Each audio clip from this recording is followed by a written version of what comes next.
Sabil, being given me this pleasure and opportunity to be in San Francisco with to meet my Muslim brothers.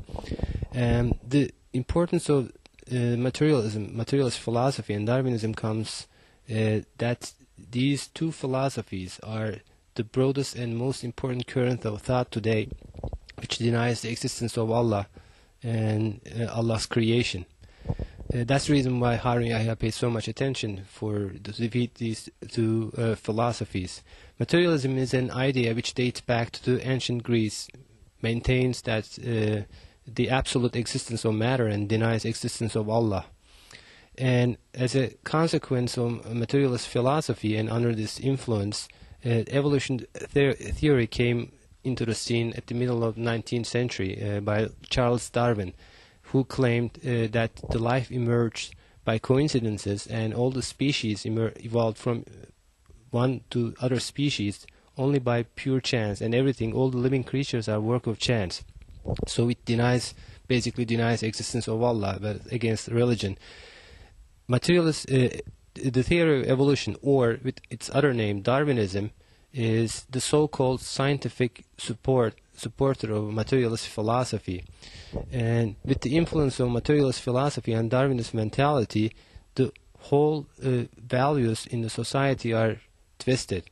That's why these philosophies are so important, and why I'm giving so much attention to these two philosophies. I would like to talk a little bit more in evolution theory. Basically, evolution theory, which is first made popular by Charles Darwin, claimed by Charles Darwin based on one mechanism, which is natural selection. And today, in the 20th century, they added mutations, which are the random changes in DNA or genetic structure, to explain the emergence of the living creatures. However, all the scientific evidences so far has refuted the theory of evolution or Darwinism so far in materialist philosophies. And based on Darwin's claim that the life emerged by chance, and then from the first simple organisms, the other species came into existence stage by stage, small changes by the so-called mutations by the neo-Darwin's model. What does that mean? Small changes, mutations means breaks or replacement in the DNA or genetic structure of any living creature. But we know from today's science, modern science, that any harmful effects to the DNA or any changes only becomes harmful for any living creature. They don't add any advantage. They don't add any new information to the genetic structure. So, and also experiments done to show that mutations can support evolution. However, all these experiments since 50 years done on fruit flies and bacteria failed, basically. And so evolution theory is a theory based on no observations whatsoever. And also evolution theory the evolutionists should show us the fossils of creatures which lived in the past, which prove changes from one species to another stage by stage, which are called intermediate transitional forms. However, all the fossil records, all the fossil findings since 150 years have shown the opposite.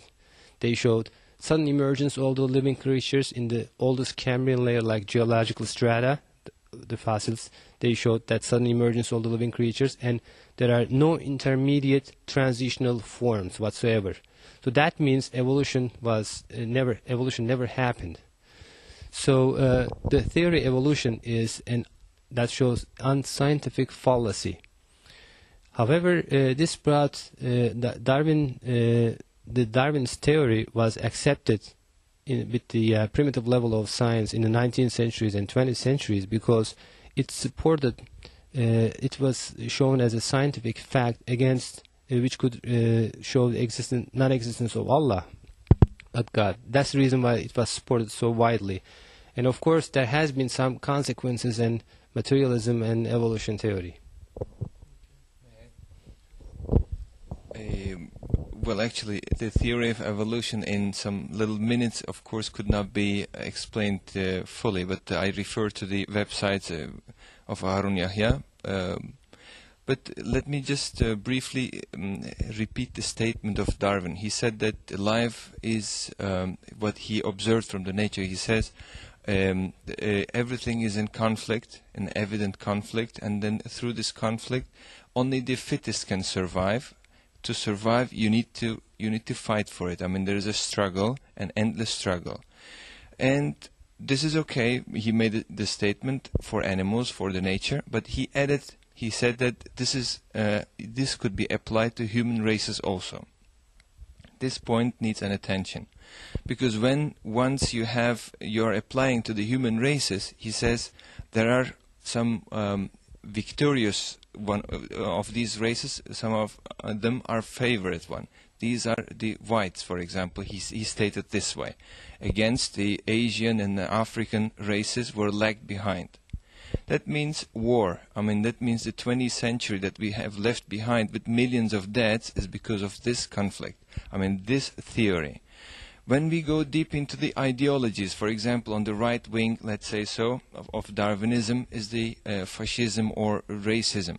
When you look there, you see links between Hitler and the theory of evolution. I mean, he says that he was a Darwinist. I refer again to his book, Mein Kampf. When you go back to the other side, okay, that was the right wing of it. The left wing of Darwinism has been occupied by the communist regime. When you check out, you see that Karl Marx and Engels, which are the founders of communism, have very close relations with Darwinism. They are saying this theory of evolution is the main idea that is explaining exactly what we were looking for. This is not all. When you go to the capitalism with Herbert Spencer, you see that this social Darwinism comes into the scene. And by this, he says that individualism is important, you need to fight for your own, and you have no mercy to anybody. And then all these three ideologies seemed that in the history they were fighting to each other, but at the end of the day, they have many deaths, but just because they had different ideas. So many people died because of these different ideologies. And their main source is the conflict that Darwin proposed to them. That's a big danger for the society and for the mankind. Therefore, we need to take care about this, because the main feature of them all, Darwinism, is that they are denying the existence of Allah. That's also one very important issue. Okay, thank you very much, Brother Fatih. We're going to take another quick break, and when we return, we're going to talk about a little bit about what Islam and the Quran says about the science and how humanity was formed and became. So stay tuned.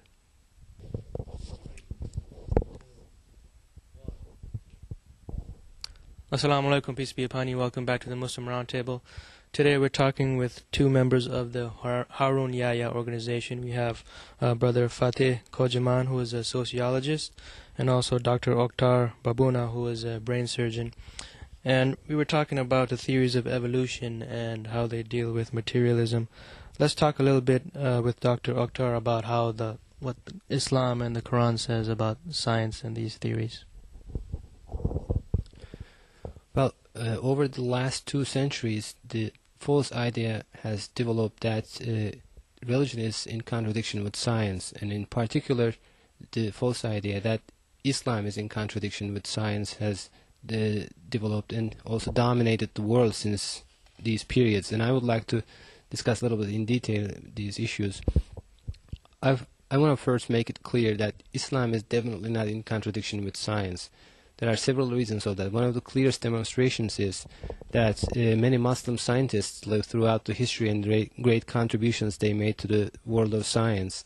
And also there are new scientific discoveries which confirm certain facts revealed in the Quranic verses.